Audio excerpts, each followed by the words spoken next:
Hi, it's Nick and Brian from London Real. We just had futurist Jacque Fresco on the show. He's the founder and creator of the Venus Project. Wow. He's 96 years old and had some very controversial views on society and the human race. Check it out.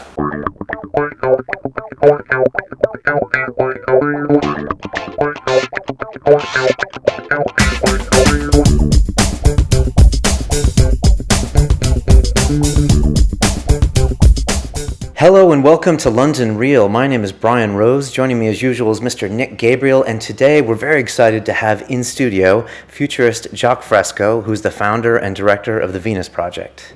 Yes. Welcome. Thank you for the opportunity. Oh, it's our pleasure. It's both of you. You know, you've come a long way. You've come all the way from Florida to London. Yes. That's quite a journey. Quite a journey is right. You know, I heard a quote from you one time, Jacque, and you said that love is a bullshit word. Well, what I meant by that is I've never met a person that loves everything they've ever done. Sometimes you like yourself a lot, sometimes down, sometimes what a stupid thing I did. So if you live with a replica of yourself, how long would you be together? That's very interesting. That is really interesting. Wow. You also once said that there are no lazy people and no creative people. No. What did you mean by that? Well, I asked creative people over the years, what is creativity? They say, I don't know, it's just something that comes up naturally. That's what they say. They really don't know. I'm going to try to tell you what creativity is, so you'll understand it. But those of you that can't remember, you better make notes. Creativity is taking known elements and putting them together in different ways. In other words, if you go to a movie and you see a Martian, you think, gee, those Hollywood people have good imagination. No, they don't. A Martian has a grasshopper's head and crab's claws. They're not made up of original ideas. All thinking is putting known elements together. If you were raised in some primitive culture, the headhunters of the Amazon, if you never saw anything else, never traveled, you'd be a headhunter. And if I says to you, doesn't it bother you to have 10 shrunken heads? He might say, yes, my brother has 20. Is he bad? No. He's normal to that culture. Interesting. There are no good or bad people. People are shaped by culture or subcultures that they're part of, or their religion. And so every word you use, every facial expression, your mother said cup, bottle, light, over and over again, papa, mama, and that's where you got it from. And when you think in terms of your culture. If you don't understand that, if you ask an Eskimo, or tell him you can have anything you want if he's never left that area, if he's lived in northern Alaska all his life, he'd never say, I want a Mercedes or a twin-engine Beechcraft. He can't say that. It's outside of his frame of reference. Am I making that point? Mm. So interesting to understand how so many of our desires and expectations are culturally conditioned. And we think they come from within, but they actually come from external sources. Man, whatever I say about man applies to me also. Man cannot think or reason. I'm going to back it up if you give me a chance to before you get mad at me. I was starting to get mad, but I will listen. Okay. By that I mean that it is not possible for man to invent anything. And I spoke at Princeton at the sociology department. And I wanted everybody to come, so I titled the lecture, Man Can't Think or Reason. That made everybody angry, and they all wanted to come. So they came to the auditorium. And the head of the optics department said, I take issue with you. I believe man can think and reason. I said, give me one example of man thinking, anything. He said, there are thousands of examples. I said, I can't do anything with that. Give me one example. He says, there was a time when a camera did not exist, and somebody had to think of a box camera. So I asked him if he knew that 1,000 years ago in the Holy Land, they made their houses out of mud. They didn't have concrete, and they didn't have the mixtures we had. And when they made their houses out of concrete, they made a little hole in the concrete so you can tell whether it's daylight out there. And when you make a little hole in the black hovel, you can see the people walking upside down on your wall. Of course, they didn't know what it was. They called it the upside down world. They charged 2 pieces of silver for you to see the upside down world. If you go into a barn today and there's a knothole, you know what I mean, it's small. If the sun is out on the cows, you'll see the cows walking upside down on the wall. That's where the box camera came from. So nobody ever said that. It's got to make a camera. So it wasn't an invention, it was an accident. Yes, the same with language. They say people invented language to communicate. That's strictly BS, bad science. Jacque, in other words, there is no way you can think outside of your culture. You say, well, Tesla invented the wireless. He had to think of it. So I said, look, let's face it. When you bought electric wire, in the old days, they wrapped it around a cardboard spool so it wouldn't get tangled up. And if you had a spool, you didn't know when it was broken in the middle of the wire, so you connected 2 electrodes to it to see if you get a flow of current. If you happen to have a coil nearby, it induced a current in it. That's where Tesla got it from. Induction, automatic. He didn't say, got to make wireless. The brain doesn't work that way. You can't say, I got to make a wireless, or I have to make a ladder. Although they tell you that plants grow in school, they can't grow unless the sun's out, the moisture's right, the soil is right, and the heat is right. Of themselves, plants will not grow. Interesting. Jacque, you like shocking people a lot. That's all right. I don't mean to. I mean to speak. You always say I'm interested in the truth. Well, when I was a kid, I met Einstein. And I said, do you believe in God? He said, which one? Then I said, well, do you believe in truth? He said, what do you mean by truth? That certain things are so. He says, like what? He pinned me down. He wouldn't let me get away with language. I said, well, this is smooth. He says, you really believe that, don't you? I said, yes, I do. And he put it under a microscope, and it looked rough. So I said, is that what it's really like? He said, we cannot see things as they really are, only as our receptors. You can't see the craters of the moon unless you look at a telescope, because your receptors don't pick it up. There are radio waves crossing this room. You can't sense them. There are germs on the table. With a microscope you can. So humans, they use the word higher consciousness. You can't be conscious unless you had variable receptors. Do you know what I mean by that? What's a variable receptor? Microscope, telescope, magnetometers, different instruments to sense things you can't sense. Mm-hmm. So when people say, the way I see the world is the way it is, that's ridiculous. We can't. We can only see it dependent on the quality of our receptors and background. Wow, that's very interesting. So does that mean for the Venus Project, you didn't invent anything? That's right. What about all your designs and a lot of your revolutionary ideas with the Venus Project? Well, they come about through a special process.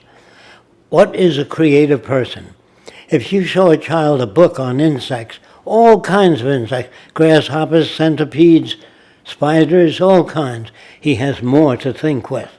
If you show him a book on all kinds of fish, the more he sees, the broader his concepts. So the more books I look at on architecture, primitive and advanced, and concepts of other people, I extract from that. Your frame of reference is what you see. But if everybody had a pointed head, real sharp, and a nose a foot long, you'd have surgery done to fit in with your culture. Otherwise, they run down the street and look at you and say, he's got a funny nose. There's no such thing as beauty. All that's made by man. There's a beautiful sunset. She's a beautiful woman. If everybody had horns, that would be beautiful to you. If everybody were black with white spots on their face, everybody would be beautiful. It depends on you. You make up your own standards. Or as they say, beauty is in the eyes of the beholder. Yeah. But if you bring up people to believe in beauty, then they have beauty contests. Now, if the girl's face were made of putty and she shaped her nose, I can see giving her a medal or something. But she didn't shape her face. What do you have a beauty contest for? What's it for? It's all that all cultures, not just this one, not just England or America, is basically corrupt. Its language is old. It was designed hundreds of years ago, the British language, the American language. That means that you can't talk to people. Whenever you talk to people, you think you're talking to people. It goes in their ear and comes out in relation to their background. They don't hear exactly what you say. So when you read the Bible, it's subject to interpretation. Interesting. That's interesting. Somebody says, this is what Jesus meant. Another person, oh no, he meant that. The third person says, you're both wrong. So you have the Lutheran, the Seventh-day Adventist, the Catholic, because it's subject to interpretation. So we must eventually design a language that's not subject to interpretation, where everybody gets a similar reaction. Mathematics, chemistry. When a chemist writes a formula and submits it to an organization, they turn out the same thing no matter where in the world. It's not subject to interpretation. Same with engineering. When an engineer designs a bridge, he puts a list of what that metal contains. You know, cobalt, iron, whatever it contains to make it that strong. He also gives the specifications of the bridge, the thickness of the metal, the type of metal. And that's not subject to interpretation. If bridge engineering was subject to interpretation, they could say, I think the beams are this big. Another guy said, no, they're that big. And you can't do things where language is subject to interpretation. That's why each person in England, France, Germany, here's what they say, and they put it in terms of their background. And how does So that... we're not talking to each other. If you don't believe me, look at the presidential elections. The Democrats can't talk to the Republicans. The Republicans can't talk to the Democrats. They both lie about each other. All cultures are corrupt. So what's the solution to that? The solution is the Venus Project. Okay, can you tell us about the Venus Project? Because some of our listeners don't know about it, and I know something about it, but I don't know everything about it. So. That's fair enough. I would say that children, if you get them to join the Mickey Mouse Club, you damage their brains. They do have big things like that in America, the Mickey Mouse Club. And then they tell her that Cinderella touched a white mouse and it turned into a horse. If you bring up kids with all of that sort of stuff, you damage their brain. And by the time they're a certain age, they speak a certain way. I want a balloon, and you think they're original. They're not. They're saying the same things other kids have. Having children is a pain in the butt because they have nothing new to say. You have to wipe their behind, take them to the bathroom. You have to make sandwiches for them, pack their lunch for school, and you can't talk to them till they develop a language. So the language they develop is, I want a train, Daddy. When my kid came to me, you have kids, and he right? said, Daddy, the wheel came off my car. If you understand the grammar of motives, the question is, when he handed me that car, he was saying, fix it. When he said the wheel came off, he was saying, fix it. So I took the wheel and looked at the minute car, and I said, I'll get you toy cars for babies where the wheels don't come off. And I threw it in the garbage, and I picked up my magazine. I was watching him. That lower lip goes out. I said, what's the matter? I said, you threw it away. I says, I'll get you baby toys where the wheels don't come off. He says, maybe I can fix it. So I grabbed it and gave it to him. And he's sitting on the couch. It took 3 minutes. He got it together. Then I picked him up and said, how did you do that? He said, Daddy, I'm not that little. And if you say, here, let Daddy fix it, let Mommy fix it, you produce a blob. Do you understand what I'm saying? Are you saying that it's an education issue with yes, children? Yes, it is. Everything is. Okay, and you're saying the Venus Project is all about, from the very beginning, how what we educate... shapes human behavior. Okay. Today they say this man is good, this man is autistic, this man is gifted. All bullshit, all lies, have nothing to do with the real world. There's no such thing as a gifted person. A person that's very creative has been exposed to a great deal of situations. In other words, if you just lived in Weehawken County, Pennsylvania, and you never left that, you're a Weehawkenite. But if you live in different communities, like when Americans go to Germany, they go to the American club. You don't get the feel of the German family. So I'm saying, when you travel, try to live with Polynesians, try to get the feel of the culture. You don't do that if you go to the American club. So the Venus Project encourages this kind of... The Venus Project encourages you to work with your children, to give them the best of knowledge you're able to give them. In other words, parents don't know how to raise children. They won't let a human being touch a turbojet engine unless they go to school for many years. Raising a human being is very complex. If you're a Lutheran, I say, you don't play with that little Catholic boy. I'm poisoning you. I'm damaging your behavior. Do you know what I mean? Now, if a person learns how to say 3 words, which are very difficult, I don't know. I used to ask people, do you think we'll ever get to the moon? No, not in 1,000 years. I said, have you studied rockets? No. Have you studied space travel? No. Do you know anything about the moon? No. But I believe everyone should have a right to their own opinion. That's the worst thing you can do, give people the right to their own opinion. In other words, if you have a sister and she lives across the way from me, and I see 10 guys coming out of her apartment, I can have all kinds of opinions, right? She can be a language instructor, a ballet instructor, an art instructor. So the answer is, I don't know what she does. Not, I think you're right. You know. Jacque, do you not feel that we need mental heuristics and stereotypes to help us make our way through the world? Because if we need formulas, we need understanding. In other words, when I work with kids, I give them seeds. They put it in the ground, and they water it, and they depend on the sunlight, and they know that the seed of itself cannot grow. And when the first shoot comes up, since they can't write, I have them draw pictures of the first shoot coming up. And I say, now I want you to block the sun. I ask the kids to do that. They block the sun, and the plant begins to shrivel. I say, take the blockage away. It comes back again. Stop the watering. It shrivels again. So they understand that the plant of itself cannot grow. Neither can a human being. If you raise a human being in a gray ball and feed it and wipe their behind, take care of them, and let them out when they're 17, they're drooling idiots. So you're for practical learning. You want to put people in the deep end and watch them swim. Hands-on learning only. Okay. Because when you talk about certain things, a kid thinks in terms of his own background, doesn't hear what you say. So in the future, all education will show visuals of exactly what you've got in mind, how parts go together, how the pavement turns up, so no car can hit a kid. People say, I care, I have feelings. Well, what is your recommendation? Don't take my word for anything I say, but ask anyone running for political office. Say, how can you prevent war? I don't know, there's always been war, there'll always be wars. Say, how can you increase the agricultural yield? I don't know, I'm not an agriculturist. What do you know? Most politicians know nothing.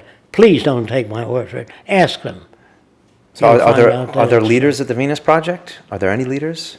No. No. And in the future cities... There are people that are studying various aspects of it, and they come up with the most efficient way to design a city is the most efficient way.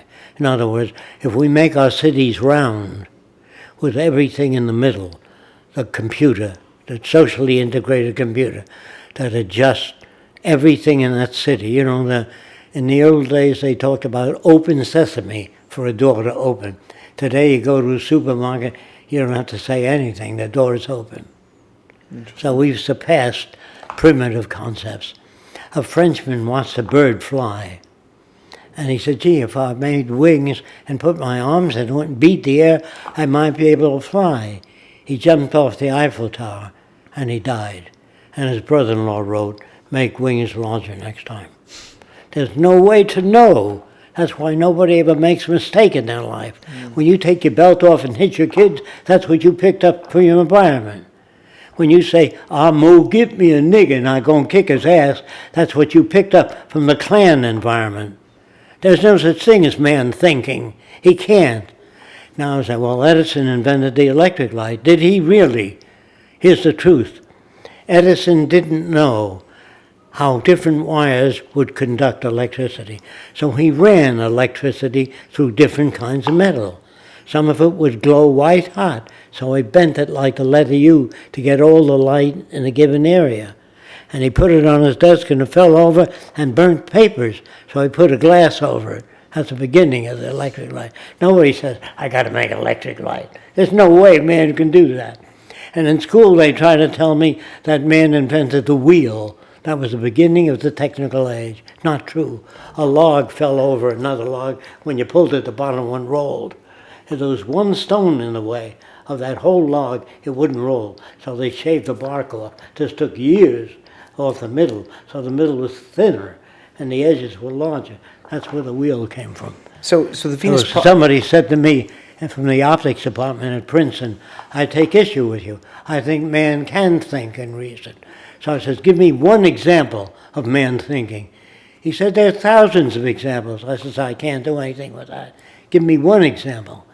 He said, well, the man had to invent a camera. And I explained that to you. Yeah, you've explained that. Yeah. Then I said, see if you can think of it. Nobody knows how big to make a propeller. Do you make it this big, this big? You make it the wrong size, the plane doesn't move. My kid said to me one day, he said, Daddy, what makes an airplane fly? Is it the propeller? I said, if the engine doesn't turn the propeller, it wouldn't turn. Is it the engine? No, if you don't put fuel in that engine, it won't go over. Is it the fuel? If there's no oxygen, the fuel won't combust. It's many interacting variables that shape human behavior, not one thing. What's the cause of a serial killer? They have no idea that he's a bad person. He's no worse than anyone else. We're all bad people in this culture because we have judgments and we look at things, we don't understand how they work, so we invent gods and demons that punish people with disease and all that. If scientists thought that way, they would say, what makes the bubonic plague? They say, I don't know. And they found little fleas that live on rats that jumped on the human body and infected it. And they got rid of the rats and they got rid of the problem. The church has no way of dealing with any problems at all. So how does the Venus Project change the world? Where do you start? Because it seems like such a huge problem you're talking about. You're talking about language, you're talking about behavior, how we teach our kids, you're talking about technology to a certain extent. You're right. How do we get from this Democrats and Republicans yelling at each other in the conventions to, is there an ideal world that the Venus Project sees one day?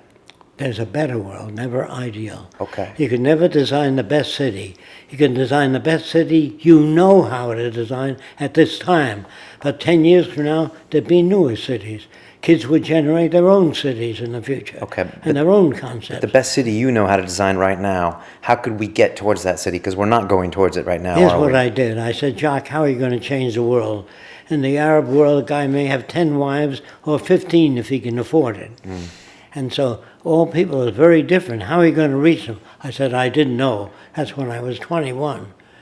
So I said, why don't you test your system, see if it works? So I said to myself, thinking is talking to yourself.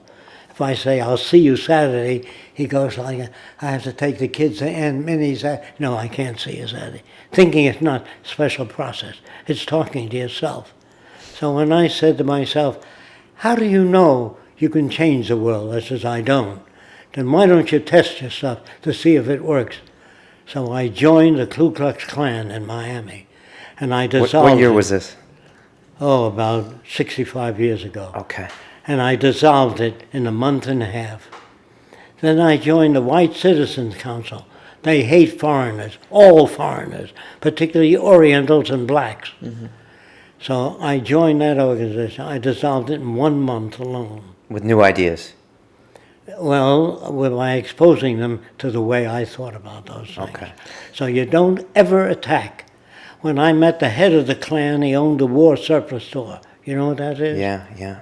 Ammunitions and guns and things like that. And I used to buy lenses from him. He said, Jacque, what do you do with the lenses you buy from me? I says, I make optical devices. He says, can I see it someday? I said, anytime, Lou, but call me first. He came to my lab. He was so impressed that he said, Jacque, would you mind coming to a Klan meeting and explain to boys how you think? I said, they wouldn't listen to me, Lou. He says, I'm in charge. I'll get him to listen to you. That's what I needed. Don't attack. Because one day he said to me in the surplus store, he said, you're a smart guy, Jacque. What do you think of the Ku Klux Klan? I said, it's a great organization, but it doesn't go far enough. That gets his ear. If you attack, you lose it. Again, you're shocking people to get their attention. Well, I got it worked. his attention. And he said at the Klan meeting, Jacque is going to talk to you for 1 hour. Listen to what he says, then ask questions. Because right now, you can't ask questions. You're not qualified. If you were raised in Georgia, in the Klan area, uneducated people, they say, aren't you a member of the Klan? We're not going to buy stuff from your store. So you join the Klan.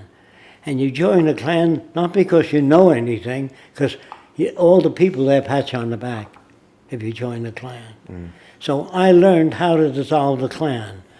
So when I got back to New York City, I asked a lot of people, who are the most backward people in New York? I just wanted a consensus.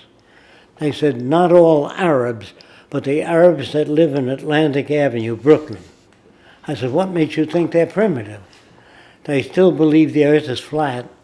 So I called the head of the group. Always work with the head of the group, never the group. His name was Elbaz. He said to me, you're Arab? That's the way he spoke. I'm imitating his voice. You have good accents, by the way. Yes. He says, you are Arab? I said, Air means yes in Arabic. I speak a little bit of many languages. I'll tell you why later. Okay. Anyway, he said to me, you believe the world is round? I said, yes. He went, where he comes from, that means it's not possible.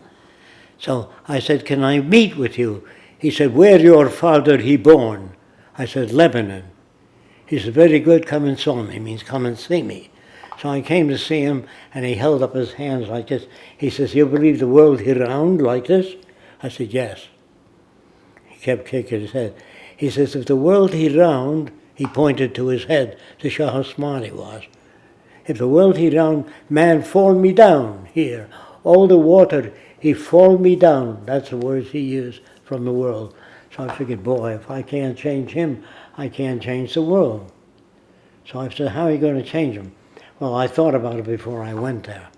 I gave him a balloon to hold in his hand. I put some Rice Krispies in his hand and told him to hold his hand away from the balloon. And I rubbed it with fur fast. An electrostatic charge pulled all the cornflakes out of his hand and it adhered to the balloon all around. And his jaw hit the pavement. He said, world he magnet? I said, air means yes. Ah, and he explained that to the others. It took me 2.5 hours. I didn't go this fast with him. I went slower.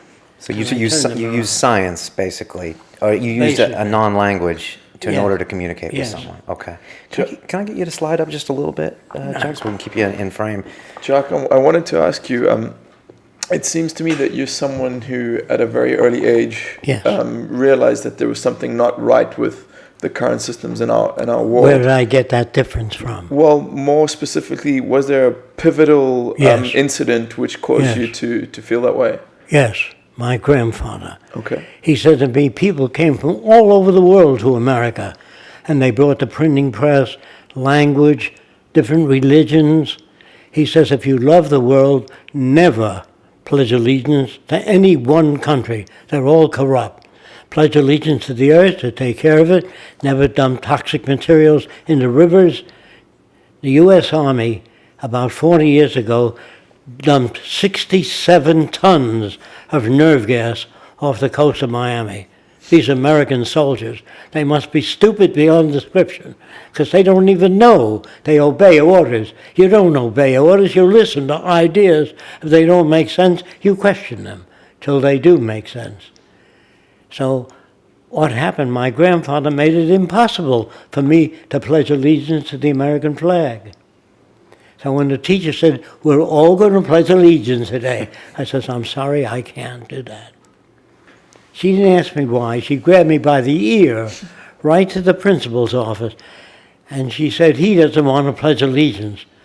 So the principal said to the teacher, you're excused. The minute she left the room, he put his arm around me. He says, why don't you want to pledge allegiance? Everybody does. Yeah. I said, everybody once believed the earth was flat. That doesn't make it flat. So I said, well, what do you think of our teaching methods? Terrible.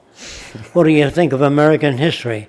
Strictly BS, bad science, or bullshit, depending on your background. So he said, what's the matter with American history? I said, everybody in a history book always says the right thing. When you read of science, you'll find out that Edison had to go through 7,000 different elements before he found the one that would burn. No politician makes the right decisions. They make mistakes. They make erroneous decisions. So history books don't look like that. They look like they're trying to get people to be uniform. Then you can control them if they have similar values.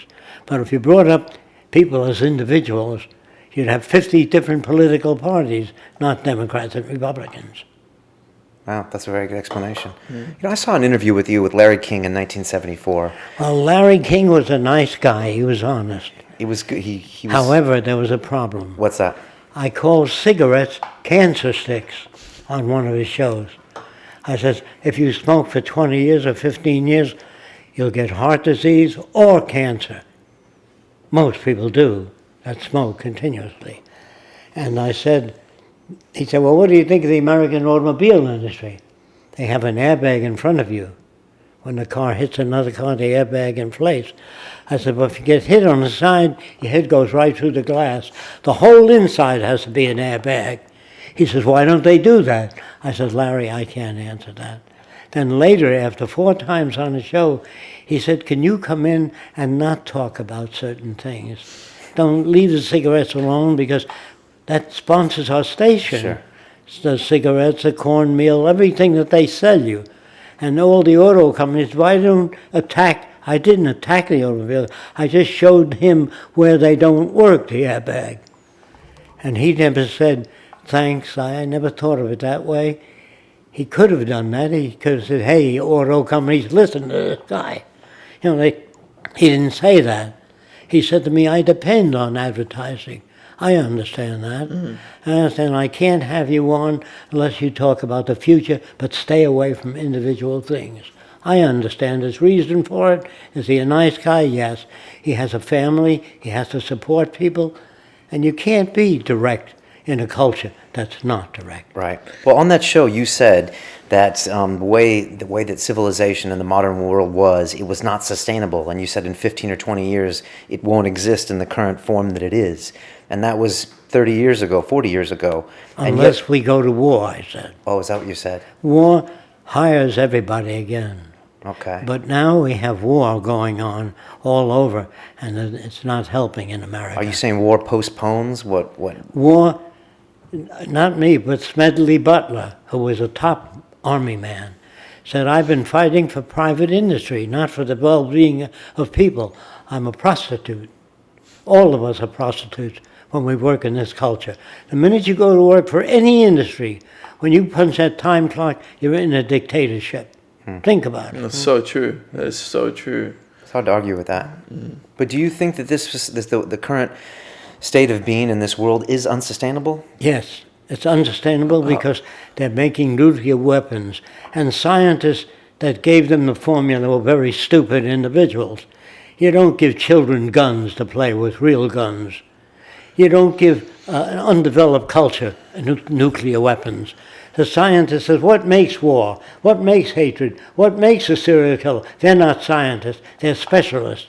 Some specialists in structural engineering, some bridge building, but they know nothing about psychology or sociology. They have to be well informed into the factors that shape human behavior, and they're not.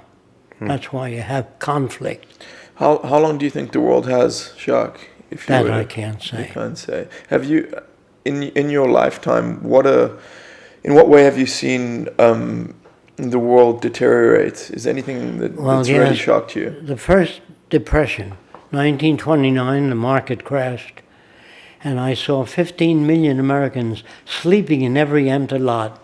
You were 13 years old. Oh, about 13-ish, Wow. 13 and a half, somewhere around there. And I said, I looked around, I noticed that in store windows there were radios, umbrellas, vacuum cleaners, but people didn't have money. If they had the money, they'd buy them. And then I hear politicians say, I'm going to make jobs. You can't make jobs. If people don't have purchasing power, they can't buy stuff. And if they can't buy stuff, you're going to have a recession. And if you have a recession, they lay people off in stores because they don't need as much help. But if you go to a big market today and you're honest, you'll notice they're working on a way to get rid of the cashier. You run a card through. And if the more industry gets rid of people, there's be 3,000 people in the auto industry. Today, robots pick up the car, put the wheels on. They're doing away with people. Isn't that progress? It is not a machine takeover. It's machines being assigned tasks that man can't handle. Is that progress? Not really. Why do you say that, Jacque? Why do you say that's not progress? Because it's my understanding that that's leveraging science to... Because if people don't have purchasing power, they can't go to school and become engineers. The more scientists you have working on cancer and heart disease, the safer you are. The worse, if you deprive people of jobs, they're going to steal, they're going to do what they have to do, if not for themselves, for their kids. So thieves are made by a given culture. For example, there used to be a guy named Albert Fish. They believe he ate 30 or 40 children. This is a belief. He ate. He cut them up and Okay. they cooked them. Albert Fish. Now, a doctor named Wortham, psychiatrist, said, don't put him in jail. I want to try to find out what made him that way. That's the important thing. Finding out what makes a criminal or a serial killer. People say, I don't know, I guess he's just born that way. No. Nobody is born anyway. No Chinese baby was ever born speaking Chinese, no matter how many centuries they've been speaking Chinese. So they felt if you took an English baby and a Chinese baby and brought them to China, the Chinese baby would learn to speak Chinese faster. They both learn at the same rate. So all the things we believe, I'd say 99% of our beliefs are strictly bullshit. Wow. Jacque, can I ask you a question? What do you think of the Zeitgeist movement, and what do you think of Peter Joseph? Peter Joseph pointed out the shortcomings of the banks shafting the public that can lend more money than they have. He pointed out the stock market. He pointed out religion as being a false structure based upon ignorance. Man didn't know where all this came from, so I figured God made a man and a woman up in the clouds, and they lived in a beautiful garden. And then it says in the Bible that snakes walked upright in those days. And the snake told Eve to eat of the fruit of knowledge. But I was also told in my religious training in the old days that God knows everything. So I raised my hand and said, why did Jesus insult God? I said, I don't remember Jesus insulting God. I said, yes, just before they crucified him, he looked up and said, Father, forgive them, for they know not what they do. And God said, gee, I didn't know that. If he knows everything, you don't have to tell him that. That's an insult. It's like telling a cancer specialist that cancer of the fifth lumbar is very difficult to treat. But your work was featured in two of the Zeitgeist movies. That's correct, right? It was featured by the Zeitgeist movement because people said to Peter Joseph, okay, the system is corrupt. What can we do about it? He said he didn't know. So Roxanne sent him the book called The Best That Money Can't Buy. You have to do away with the money system also. Now, he got that book and he flew out right away and he spent many hours with me. And he says, I got the idea now. I'm going to run it my way. I said, you can't do that. I've spent 75 years on working on this. You have to study more. He said, no, I got the idea. I can make a movie or anything else. I said, you're going to have to go on your own. So I split with him because I've been working on it for so many years and doing away with my own beliefs in order to understand what shapes human behavior. So I really went into the guy that was a serial killer, and the public wanted to burn him alive, torture him and everything. The public doesn't know what makes him that way. So this is what Wortham found out, but he did not put it in his book, that he was touching his private parts when he was 7 years old. A kid touches every part of his body. He doesn't touch it thinking of sex. but his mother was an old-time Baptist. So you're going to burn in hell touching that part of your body. You'll be tortured continuously for eternity. She scared the hell out of the kid. And the mother said at 2 a.m. he was screaming. So she went into the bedroom, he stuck needles into his genitals because he didn't want to go to hell. What do you think a soldier is? Sees movies of Japanese and Germans raping American girls and says, I'm going to enlist in the army. It's propaganda on all sides. They all work the same way. Wow, that's some powerful imagery, definitely. Yeah. Jacque, I don't have the time to go into hundreds of examples. Yeah, no, I understand. I just have one more question about the Zeitgeist, and then we'll move on. Okay. There's so many people like both what you and Peter Joseph say, and they would love to see some way for you to work together, and they said, is it an ego reason why you have clashed, or is there some way, because you both have brilliant ideas, or it would be so nice if your ideas were promoted on a different stage. Is that something you would ever I consider can't doing? let anybody go off in their own direction. Okay. Like an elderly Jewish man came to me and said, will you permit tradition? I said, will you? He says, yes. I said, the Ku Klux Klan meets once a month for 60 years. Is that okay with you? He said, no. Then how do you decide which tradition? The tradition that hurt people will be surpassed. Traditions that don't hurt people will be used. Then they tell you, always be honest with your kids. Teach them to be honest. And I noticed the kid says, Daddy, where do babies come from? He says, the stork brings them. Lie number 1. Lie number 2, how does Santa Claus come down the chimney? It's too narrow. He's fat. They say, well, he has a way of doing it. That's lie number 2. And then they give them Cinderella, the Mickey Mouse Club, all kinds of crap that they belong to, and books that are irrelevant to the world. That plants grow, and insects, that life has purpose. There's no purpose to life. When you look at an animal with 3 horns, they say the animal's born with those horns to defend itself. Where are the horns on a rabbit? You can sure use them. If you take a turtle and turn it over, it can't get back. Its legs will move, but if it had a point on the back, the naturalists will say the reason for the point on the back of the turtle is so it can't turn over. They project their own values into nature. Some horns go sideways, some go forward, some go back, some go around.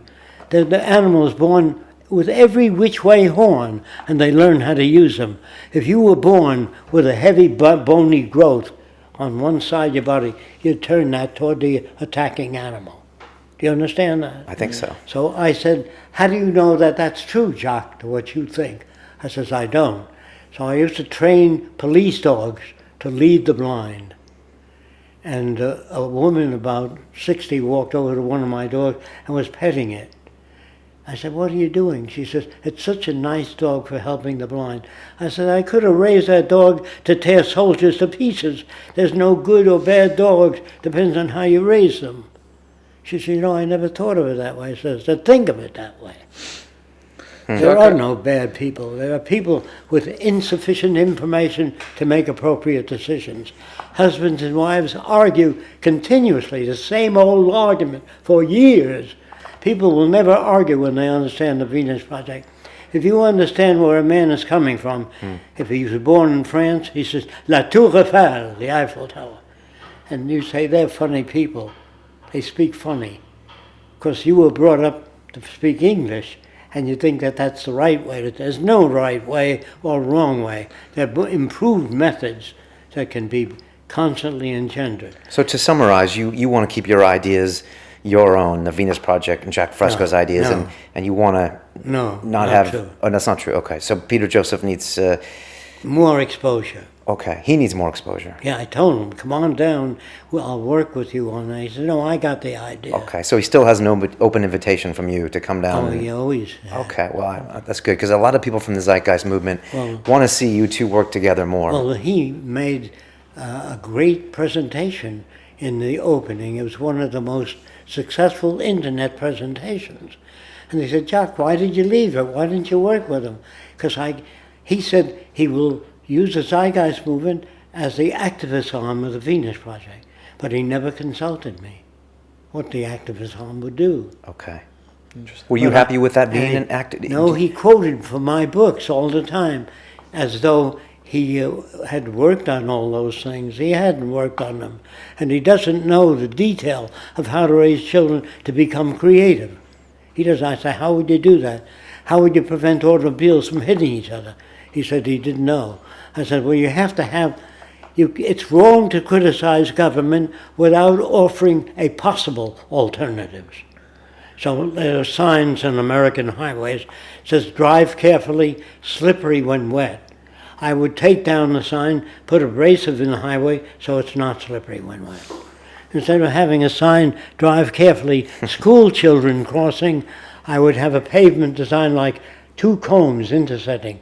When a kid pressed a button across the street, the pavement turns up, so no car can hit a kid. That's the way I say I love my people. Okay, no, I understand that. Do you have an activist arm of the Venus Project, or do you want to have one day where... Yes, we have. You do? Okay. What do they do? If they're architects, they sign up, I'm an architect. If they're bridge engineers, I'm a bridge builder. If they're psychologists, they sign up. But most psychologists try to adjust people to fit in this system. They have to be stupid to do that. Okay. And most psychiatrists try to fit you in with the system. That's no good. Psychiatry is not a study of human behavior. And you can't study human beings to find out what makes human behavior. You have to study the environment they're raised in. Like in the South Pacific Islands, I wanted to know as a kid, is man's reaction toward a female inborn or is it trained? I said, I don't know. So I worked on a boat and I got off in Tahiti. But there they said to me that human beings are all different, but they didn't know what the hell shape behavior. So I said, do you guys know of any islands that are primitive, without money, without schools? They said Tuamotu. So I worked my way over there and I brought mirrors and beads, which I was going to give to the natives to say, I didn't come to take anything away from you. I've come to understand your culture. Anyway, they were already in my hut about 3 hours after I landed, and they opened my suitcase and were giving out my mirrors and beads to one another with a great big grin on their face. Now, to me, that looked wrong from the culture I came from. And I said, what's going on? They said, you have too many mirrors and beads. I did have a lot of them, so they were sharing them. But I didn't understand that until 3 days later, when they pulled in a net full of fish. They threw fish at anyone standing there. Didn't say, you owe me $5, you owe me $8 and 50 cents. Nothing like that. They just gave it to you. And then... Is that a resource-based economy? Yes. That is. So I asked them, I said, do you want me to do anything for you? They said, no. And I said, will you help me build an outrigger canoe? Because I want to go canoeing with them. I can build a better one than they can, but I want to participate with them. Do you understand that? I also know how to make better bow and arrows than Indians, because I know more about the science of it. But I don't do that. So they got in a huddle. They didn't say anything. I mean, they disappeared. They came back a week later with a canoe they made. They put it on the ground. They indicated that that's for you. I said, do you want anything of me?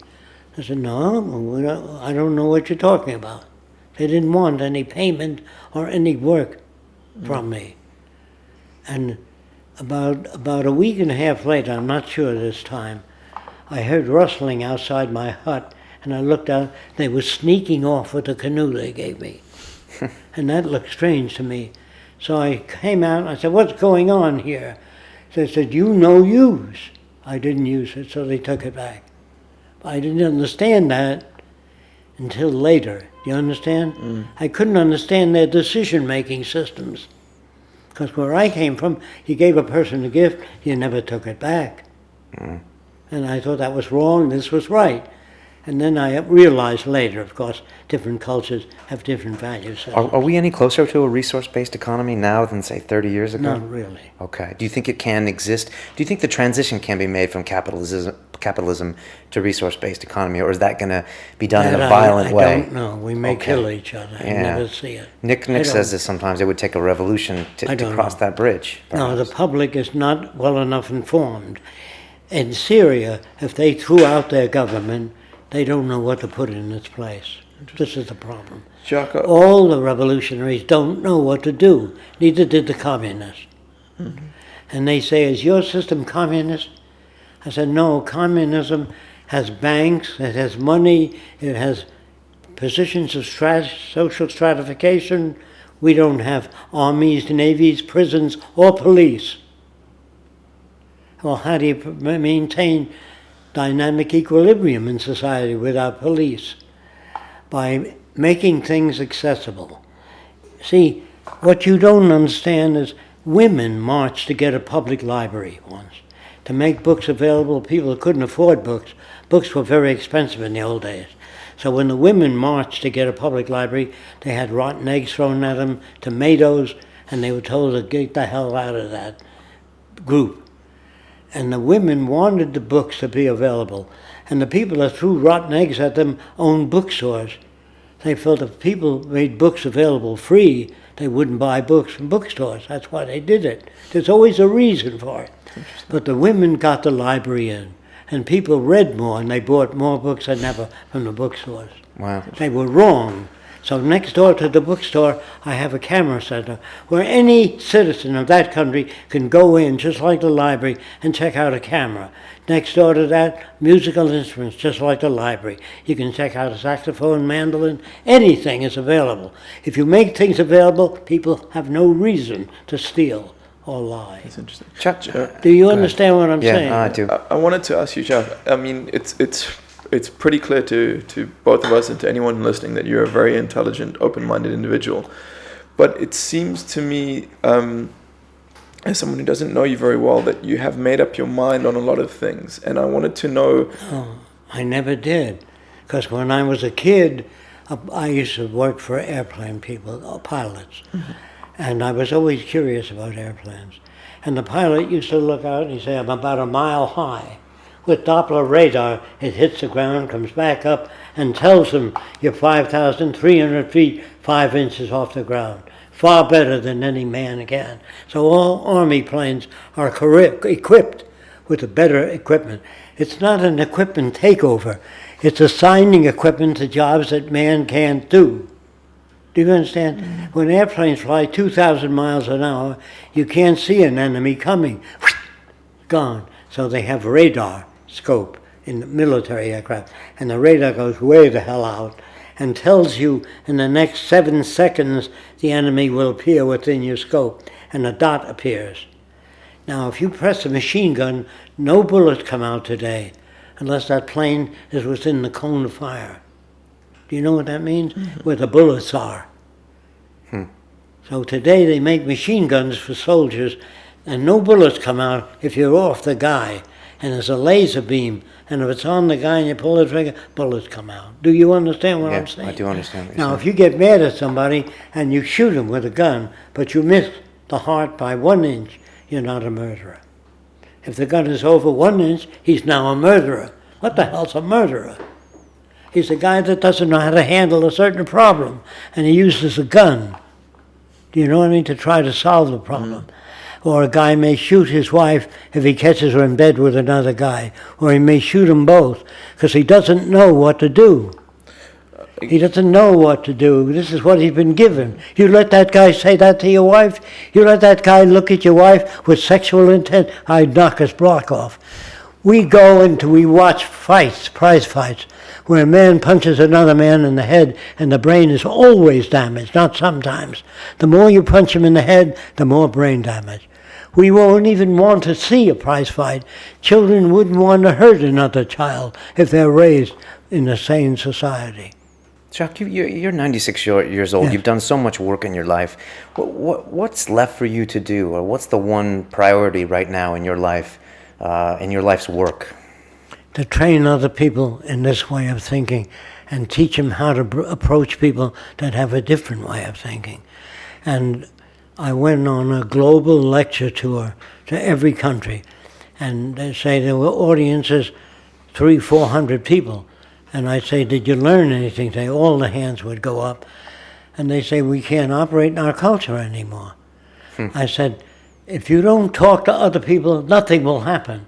When you hear about the Venus Project, If you just keep it to yourself, you're going to get involved in nuclear war, environmental destruction. So I don't know what people will do. I can only recommend what they can do. What they can do to make things better. Do you ever think about retirement? No, I can't think that way.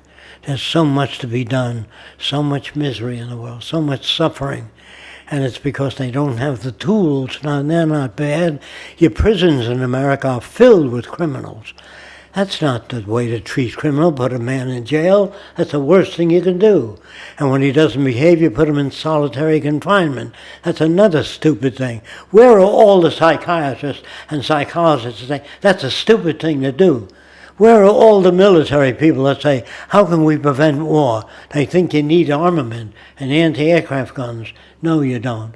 War has always been big business, lots of profit.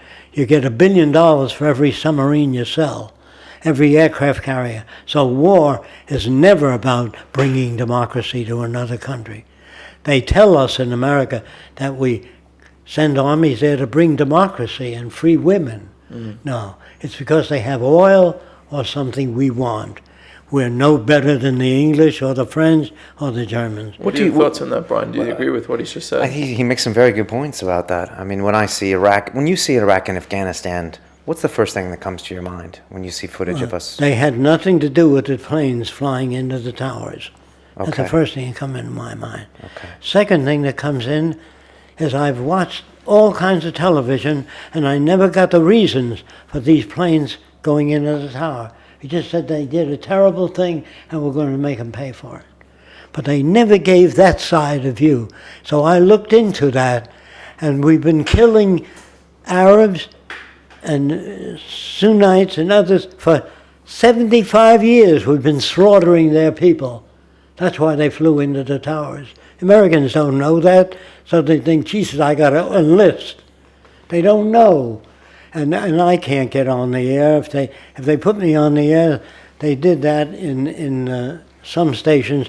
They give me 3 minutes.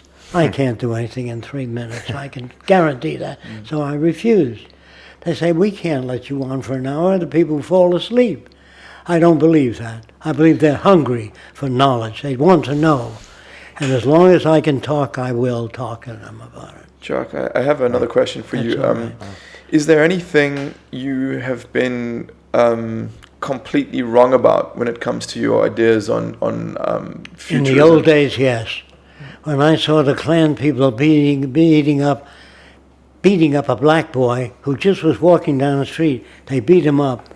And I said, in those days, I said, why are you beating him up? He didn't do anything to hurt you. They said, a nigger lover from the north.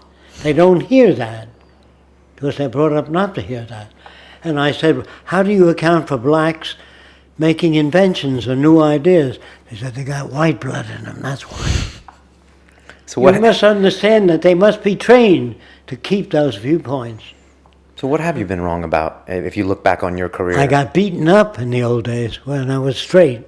Okay. So I learned how to talk around the subject and bring them around. Okay. I was speaking more about Very the expensive. actual. I was speaking more or referring to about the actual tenets of your system and your view of how we can improve society and tech. That came from the Great Depression. When 15 million people were sleeping in every empty lot, I looked in stores and they had all kinds of equipment, but the people didn't have money. So I figured, if we can do away with the money system, if you put up $500,000 to help him get elected as president, you owe him a favor. Do you want to do it, Brian? Do you understand what I'm talking about? I do understand what you're talking There's about. no such thing as decency and ethics. It never existed. Like I met a young girl that said, Jacque, would I be free in your society? I said, what do you mean by free? She couldn't even describe what the hell she was talking about. It's probably the People language. don't know what it means. Jacque, what if we elected you president this year and you started in the Oval Office January 20th, 2013? I'd be shot in 3 days. Okay. Assuming we had a great security detail, what would you do if you could do anything? I declare all the world's resources as the common heritage of all the world's people and get them to join and become one nation who takes care of the environment, the earth, the atmosphere, no smoke coming out of smokestacks, just warm air. using the Cottrell precipitator. Cottrell is a guy in America that 75 or 80 years ago made a unit that can take smoke particles, charge them, and then make them adhere to a plate, and the water flushes the plate every week. All right, so and no smoke comes out. Okay, that and abolish nations. You think that's a big... We abolish all separate nations because they're all corrupt. And the banking system, what would we do with that? Bank gone, no money anymore. Well, that would be some chaos in the streets in the beginning. And also the conduct of people. You can't outlaw sex. You can make laws, but they don't work if they're against nature. So politicians make all kinds of laws, not based on reality. Like when I went to the South Seas, I didn't finish that. I said that people in the South Seas wore no clothing when I was there. They all were naked. And I noticed that the men never looked at the women's body. Always the eyes when they talked to them. Because they were swimming nude ever since they were tots. Do you understand what I'm saying? And there were no peeping toms on the island. Because you didn't generate the environment that generates peeping toms. And there were no fetishes. There were no tit men, leg men, ass men, hair men. You know what I'm talking about?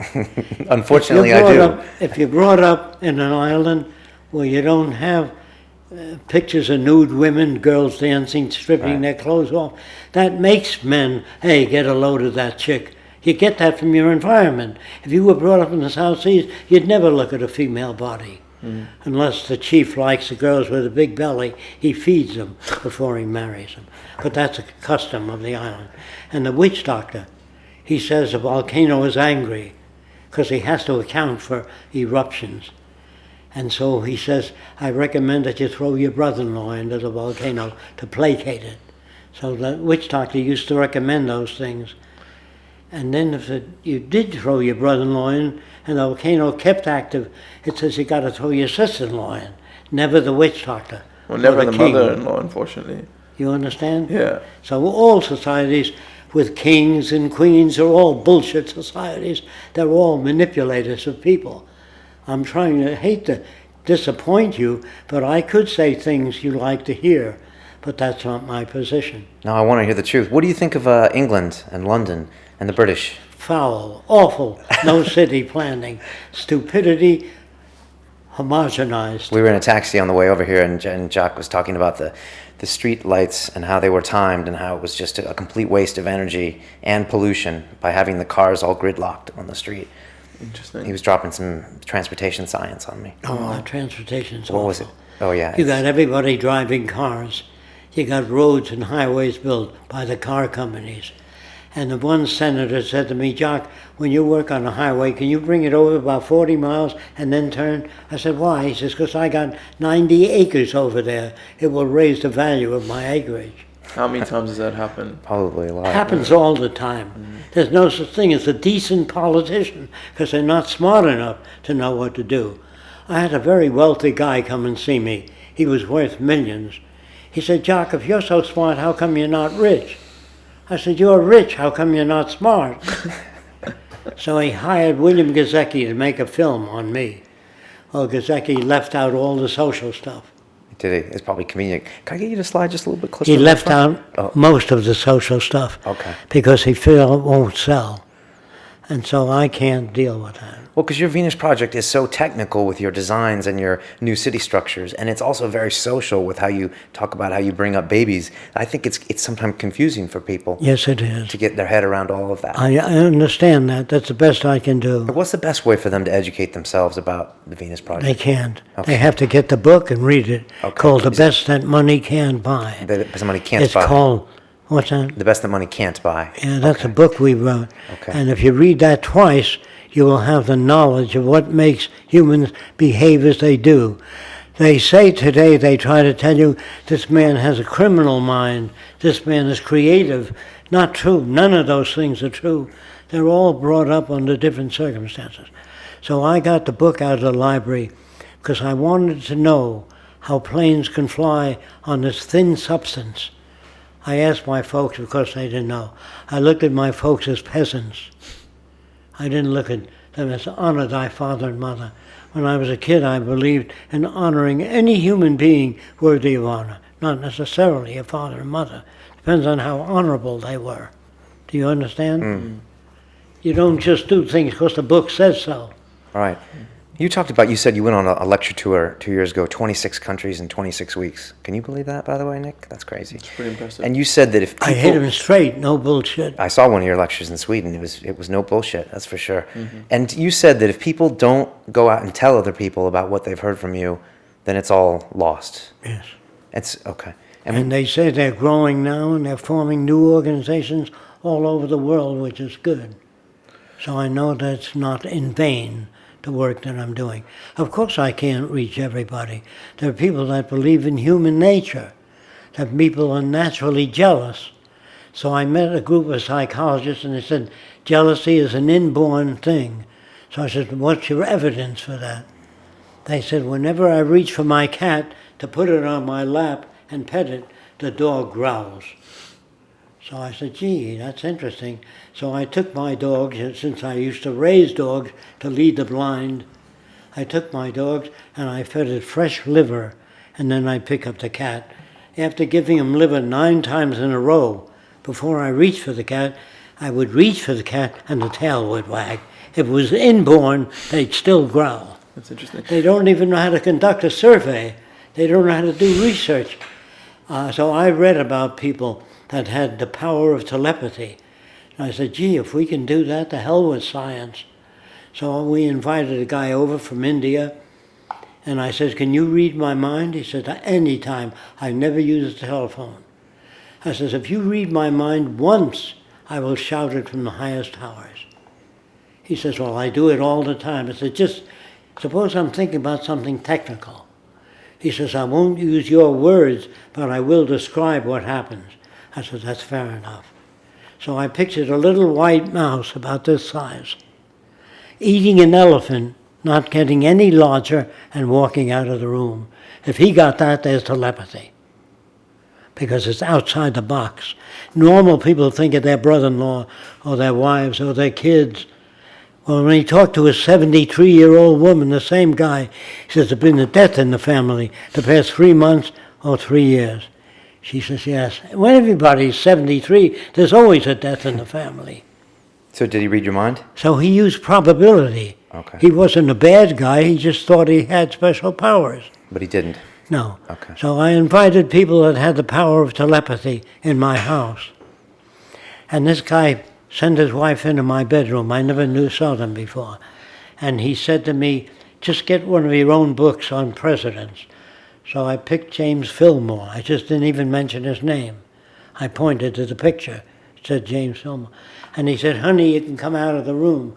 And she came out. She said, I see a politician with hair puffs on the side of his face.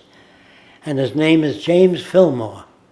Well, I didn't know how he did that, but I went to the library and got out some books on magicians, how they work. Sitting like this means Kennedy. This James Fillmore.